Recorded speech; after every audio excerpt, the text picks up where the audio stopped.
شاید تا حالا این سوال براتون پیش اومده باشه که چرا آدما با تغییر شرایط و رسیدن به مقداری ثروت و شهرت میتونن تا این حد تغییر کنن؟ آیا اونا از اول همین بودن و فقط نقاب میزدن و الان دارن خود واقعیشون رو نشون میدن؟ یا نه به کل شخصیتشون تغییر کرده و یکی دیگه شدن؟ تو این کلیپ میخوام با کمک معروف ترین تحقیق روانشناسی در این مورد و تحلیل شخصیت به این سوال جواب بدم و بگم احتمالاً آینده این آدما از نظر روانی و حس درونیشون از خوشبختی چطور خواهد شد و در آخر بگم چیکار کنیم خودمون دچار چنین تغییراتی نشیم و اگه به موقعیتی رسیدیم خودمون رو گم نکنیم. یه آزمایش به وسیله روانشناس اجتماعی پال پیف در دانشگاه برکلی انجام شده که با استفاده از یه بازی مونوپولی دستکاری شده اومدن ببینن آدما وقتی در جایگاه نابرابر قرار میگیرن و مثلا پول و شانس بیشتری برای حرکت دارن چطور رفتارشون مقتدرانه تر و خودمحورانه تر میشه. هدف این آزمایش بررسی تاثیر وضعیت مالی و برتری موقعیتی بر رفتارهای اخلاقی و اجتماعی بود. یعنی این حالت که حتی اگه موفقیت ناشی از تلاش شما هم نباشه و شانسی باشه، بازم حس برتری نسبت به دیگران در شما ایجاد میشه.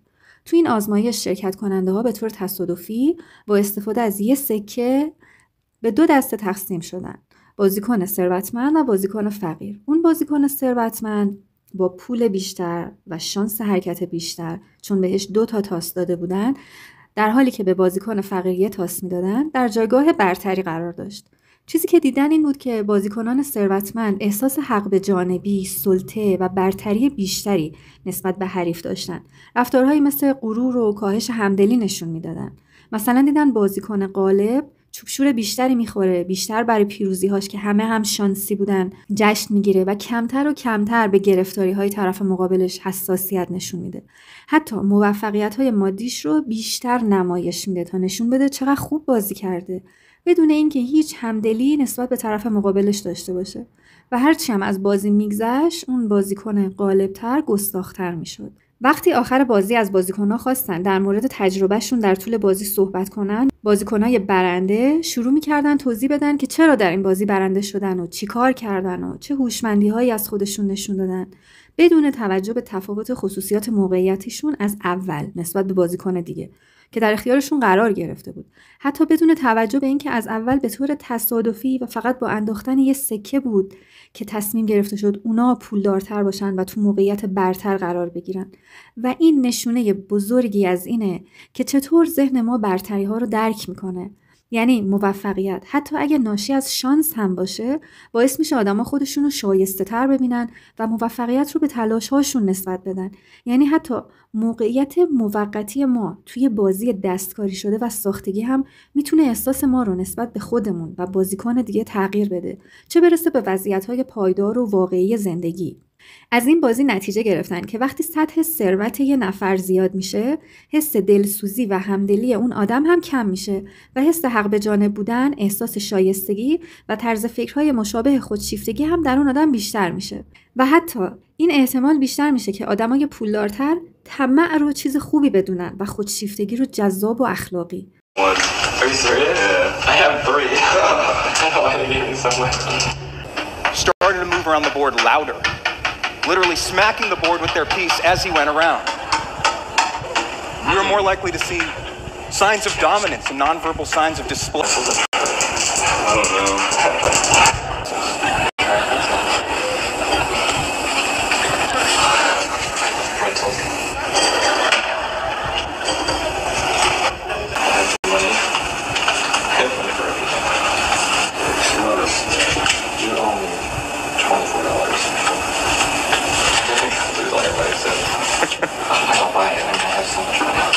So much money to take me for her. I'm gonna buy out this whole board. You're gonna run out of money soon. You're pretty much untouchable at this point. این آقای پال پیف در ادامه آزمایشش تحقیقات دیگه‌ای رو هم در این مورد انجام داد تا ببینه چه کسانی بیشتر پیشنهاد کمک به افراد دیگه میدن، اونی که پولدارتره یا اونی که فقیرتره. و فهمید علاوه بر این که افراد فقیرتر پول بیشتری به نیازمندان کمک میکنن و حس نودوستی، بخشندگی و همدلی بیشتری از خودشون نشون میدن، افراد پولدارتر حتی بیشتر مستعد این هستن که برای برنده شدن به هر نوع تقلبی دست بزنن. حتی توی آزمایش دیگه وقتی قیمت ماشین‌ها از یه حدی فراتر میره، راننده اون ماشین‌ها تمایل بیشتری برای قانون شکنی حین رانندگی داره و خیلی کمتر احتمال داره که برای عابر پیاده سرعتشو کم کنه. ما به خوبی میتونیم این بازی رو در مقیاس بزرگتر و ساختارهای سلسله مراتبی جامعه ببینیم. از اون آزمایش مونوپولی و بقیه آزمایش‌ها به 2 مفهوم کلیدی میرسیم. یکی توهم برتری و یکی سوگیری خدمت به خود. در توهم برتری، آدم‌ها از نظر شناختی تمایل دارن خودشون رو از میانگین دیگران بهتر، اخلاقی‌تر و توانمندتر ببینن. حتی وقتی شواهد چنین چیزی رو نشون نمیده. در سوگیری خدمت به خود، آدم‌ها معمولاً موفقیت‌هاشون رو به توانایی و تلاش خودشون نسبت میدن، در حالی که ناکامی‌ها رو گردن دیگران، بدشانسی و عوامل بیرونی میندازن. حالا که میدونیم آدما با رسیدن به موقعیت میتونن خیلی تغییر کنن، این سوال پیش میاد که آیا چنین فردی که ممکنه قبل از موفقیتش خیلی هم آدم اخلاق مدار و متواضعی بوده، آیا از اول این ویژگی‌های خود برتربینی و عدم همدلی رو در خودش داشته و فقط نقاب میزده، یا کلاً تغییر کرده و یه فرد دیگه شده؟ خب واقعیت اینه که بعضی از آدما ویژگی‌های شخصیت خودشیفته رو از نوجوانی در خودشون دارن، ولی در روابط نزدیک مثل دوستی‌های صمیمی یا روابط عاطفی ممکنه در رابطه نقاب فرد متواضع، همدل و اخلاق مدار بزنن و چون نیاز شدیدی به تایید دارن اما موقعیت خاصی ندارن، از اخلاقیات برای تایید گرفتن استفاده میکنن. ولی وقتی موقعیت اجتماعی، مالی یا قدرت پیدا میکنن، دیگه میتونن این تایید رو به شکل دیگه‌ای بگیرن. پس دیگه نیاز ندارن به اون نقاب متواضع و اخلاق مدار سابق و هسته خودشیفتگیشون آشکارتر بیرون میاد.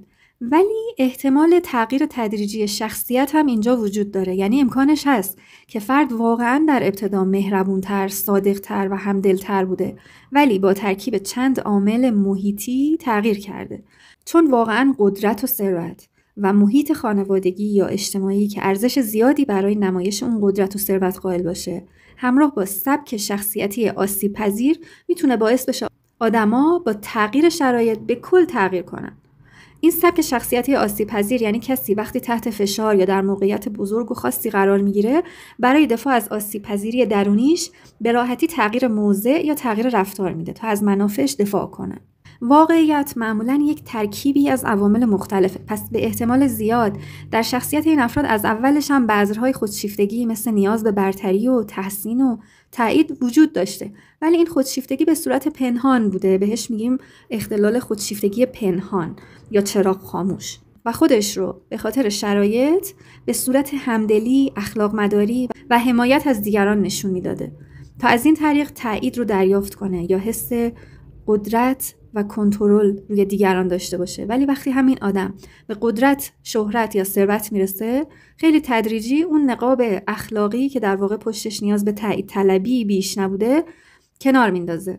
پس آدما میتونن با تغییر جایگاه دقیقاً مبتلا به اختلال شخصیت خودشیفته بشن که نشونه های این اختلال اینه: بزرگنمایی موفقیت ها و جایگاهشون، کم بودن همدلیشون نسبت به دیگران، تحقیر طبقات اجتماعی پایین‌تر، دستکاری روانی دیگران و سوء استفاده از بقیه، حتی از نزدیکانشون. تمرکز زیادشون بر پول و ظاهر اجتماعی و برند بودن لباسا و وسایل. شکلگیری روابط عاطفیشون فقط بر اساس منفعت و جایگاه و ثروت اون فرد. حسادت، دروغگویی و تخریب دیگران.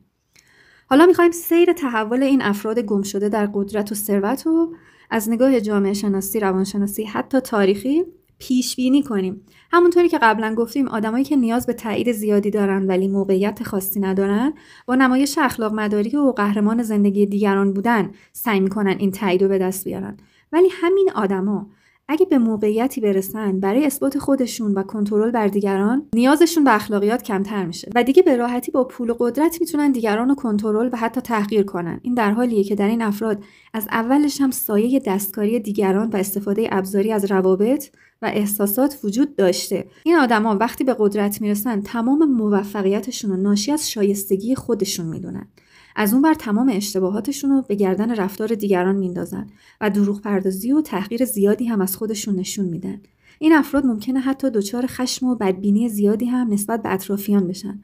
و شبکه‌های حمایتی اجتماعی خودشون رو قطع کنن و هیچ ارزشی برای سرمایه‌های اجتماعی مثل اعتماد و احترام در روابطشون قائل نشن. در نبود این همدلی و روابط پایدار، این آدما بعداً دچار احساس تنهایی شدیدی میشن و موفقیتاشون جنبه نمایشی تری به خودش میگیره تا اون ناکامی در روابط و اون تنهایی رو جبران کنن. کلاً تحقیقات اجتماعی نشون میده افراد با حس استحقاق بالا ولی همدلی پایین دیر یا زود با مقاومت محیط مثل دوستان، جامعه و کارمندانشون روبرو میشن. پس احتمال احساس تنهایی و انزوای اجتماعی براشون بالا میره، چون روابطی که بر اساس دستکاری روانی و ترسه پایدار نمیمونه. با ادامه این روند حس خوشبختی درونیشون هم پایین میاد، چون موفقیت‌های مادی و اجتماعی بدون ارتباطات واقعی و روابط حمایتی نمیتونه رضایت درونی ایجاد کنه. این میشه که خودشیفتگیشون شدیدتر و مرضی‌تر میشه تا اون تنهایی رو جبران کنه. اینا در میان سالی یا پیری هم معمولاً به بحران معنا یا افسردگی‌های شدید دچار میشن. حتی اگر رفتارهای غیر اخلاقی مثل دروغ، تحقیر و بی‌احترامی ادامه پیدا کنه، احتمال از دست دادن اعتبار اجتماعیشون رو هم دارن، چیزی که در بعضی از مقامات بالای سیاسی دیدیم. از نظر روانشناسی هم در کل آدمای خودشیفته ممکنه در لحظه احساس قدرت و رضایت کنن، ولی در دراز مدت حس خوشبختی پایین‌تری دارن، چون روابط عمیق و پایداری نمی‌سازن. مدام در رقابت و مقایسن و حس پوچی و تنهایی تو اونا زیاد میشه. به خاطر همین شرایط ویژگی‌های پارانویدی مثل سوءظن، بی‌اعتمادی و خشم هم در اونا به وجود میاد. یعنی اختلال شخصیت پارانوید هم به خودشیفتگیشون اضافه میشه.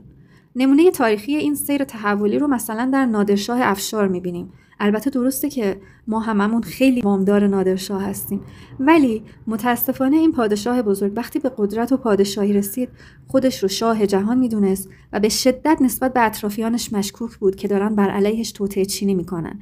حتی چشم بچهش رو هم در آورد و اونقدر پرخاشگری و تحقیر نسبت به زیردستانش نشون داد که خودش رو تنها کرد و نهایتاً 2 از سرداران مورد اعتمادش شبانه کشتنش. حالا در آخر ممکنه این دغدغه و سوال برات ایجاد بشه که اگه تو هم روزی به موفقیت برسی، نکنه خودت هم دچار این تحولات و بی‌اخلاقی ها بشی؟ و چه راهکاری وجود داره که اگه به موفقیت، شهرت یا ثروت برسی، گرفتار رفتارهای خودشیفتگی، افکار پارانویدی و تخلیه خشمت بر سر ضعیف‌ترها یا سوء استفاده از دیگران نشی؟ چون همونطوری که اخلاق مداری نباید مانع رشد و پیشرفت بشه، پیشرفت هم نباید مانع اخلاق مداری بشه و یک تعادل این وسط لازمه. یه جامعه یا یه آدم که حس خوشبختی واقعی و درونی داره نمیتونه فقط با اخلاق مداری یا فقط با قدرت طلبی و پیشرفت به رشد برسه. خب اول اینکه این پرسش خودش نشونه خودآگاهی و اخلاق محوریه. خود این دغدغه میتونه مثل یه واکسن علیه سقوط در دام خودشیفتگی باشه. راهکارهایی که وجود داره ایناست: اینکه اول سعی کنی به طور فعال همدلیتو نسبت به دیگران حفظ کنی. تمرین کنی همیشه در هر شرایطی خودتو جای افراد ضعیفتر بذاری، حتی آگاهانه وقت بذاری و کارهای داوطلبانه مثل حمایت از قشر ضعیف یا کمک به حیوانات انجام بدی.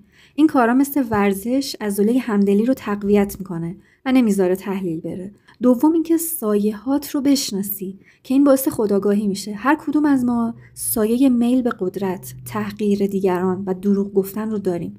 فرق آدم اخلاق مدار با کسی که در دام قدرت میافته و خودشو گم میکنه اینه که اون سایه رو میبینه و به رسمیت میشناسه و انکارش نمیکنه، ولی نمیذاره اون سایه افسار شخصیتش رو به دست بگیره. یعنی باید مرتب به خودت یادآوری کنی منم استعداد خودشیفتگی دارم، پس باید مراقب باشم.